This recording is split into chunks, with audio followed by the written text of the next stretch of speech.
Est-ce que tu veux parler de l'avenir? Dans 2 ans, qu'est-ce qu'on va faire? Et là, silence. Ou pire, irritation, fuite, fermeture. Si tu es MG et que tu es en couple avec un manifesteur, cet épisode risque de te parler.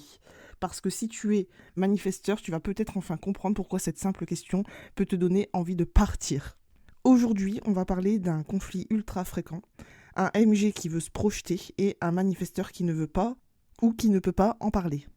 Et surtout, comment arrêter de se blesser mutuellement avec ça. Alors pour recontextualiser, moi je suis manifesteur et j'ai été en couple avec un MG. D'ailleurs je suis entourée de MG tout court. Et évidemment je connais aussi des couples qui sont manifesteurs et MG et je vois un petit peu leur dynamique conflictuelle. Et en fait j'arrive totalement à comprendre leur position à chacun. Et en même temps, s'il y a certaines choses que tu ne sais pas, dont tu n'as pas conscience, je peux comprendre aussi que c'est difficile de changer de position ou de perspective. Alors là, l'épisode, il est un peu spontané parce que ça m'a traversé l'esprit, je me devais de le partager. Donc déjà comprendre ce que vit le MG. Alors côté MG, un MG qui veut se projeter dans le futur, c'est pas du contrôle, c'est un besoin qui vient du centre sacral. Et quand un MG veut se projeter dans 2 ans par exemple, il va souvent chercher à tester ce qui l'enthousiasme, sentir si son énergie dit oui ou non, et se rassurer sur la direction globale de la relation. Alors les couples MG et manifesteurs, je vous jure, écoutez ça, c'est vraiment puissant.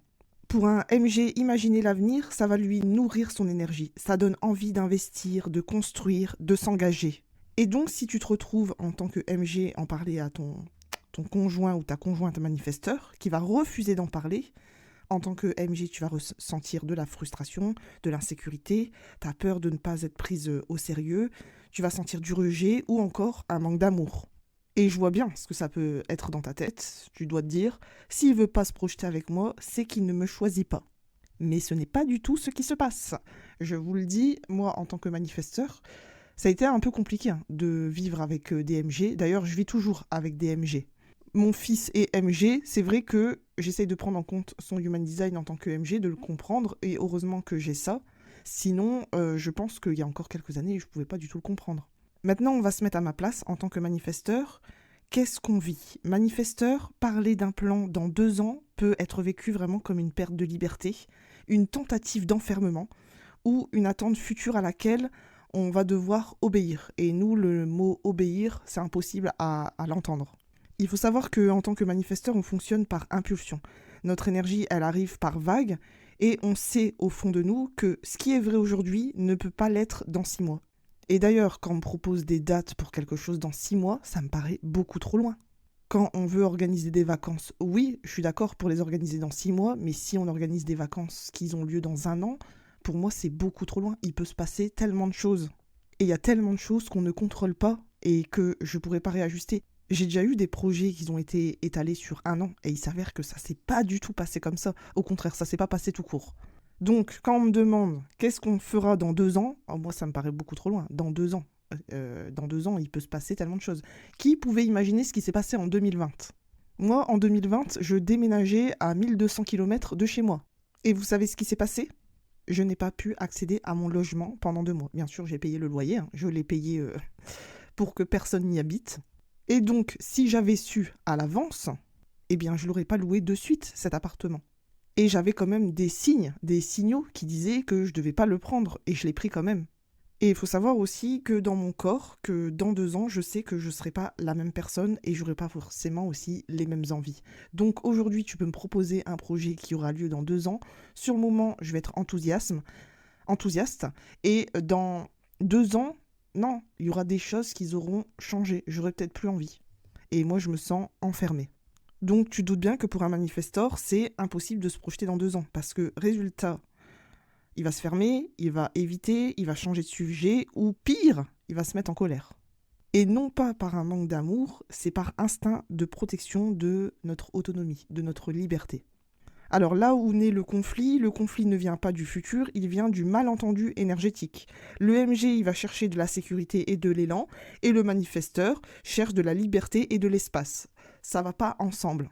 Et comment ça se passe énergétiquement, concrètement? Le MG, il croit dans sa tête, il doit se dire, on avance ensemble. Et le manifesteur entend, on est en train de t'attacher, on est en train de t'enlever ta liberté. Et en plus de ça, plus le MG insiste, plus le manifesteur va se fermer. Et plus le manifesteur se ferme, plus le MG doute. C'est un cercle parfait, mais douloureux. Alors tu vas me dire, c'est bien Ami, tu nous as donné la base du conflit, mais comment on fait pour apaiser cette dynamique? Eh bien la clé, déjà, c'est de ne pas forcer l'autre à fonctionner comme soi. On est tous différents, et ça, c'est un truc qu'on a du mal à intégrer. Deuxième clé essentielle, c'est de changer la forme de la discussion.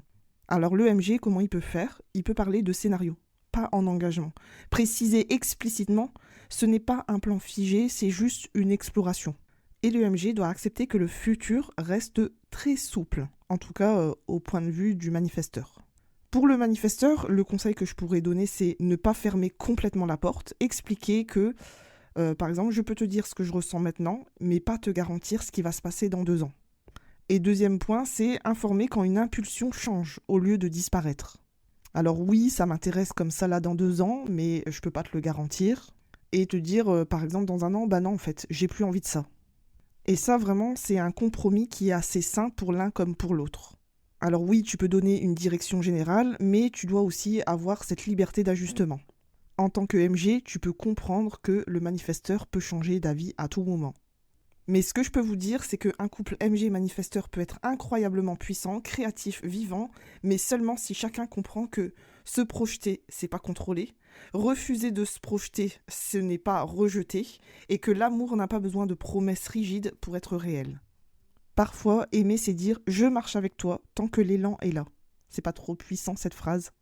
Bien sûr, dans cet épisode, j'ai abordé juste le type énergétique. Bien sûr, dans les relations, on peut explorer les centres énergétiques, les frictions émotionnelles et surtout comment les transformer. On peut aller regarder d'autres aspects de notre carte Human Design pour améliorer notre relation avec notre conjoint, notre partenaire, nos amis, nos parents, nos enfants et je dirais même nos associés. Donc voilà, c'est la fin de cet épisode, j'espère que ça t'a plu. N'hésite pas à me dire ce que tu en as pensé en commentaire. Et si tu as envie de faire une lecture Human Design avec moi, n'hésite pas à m'envoyer un petit mail. Sur ce, je te dis à bientôt.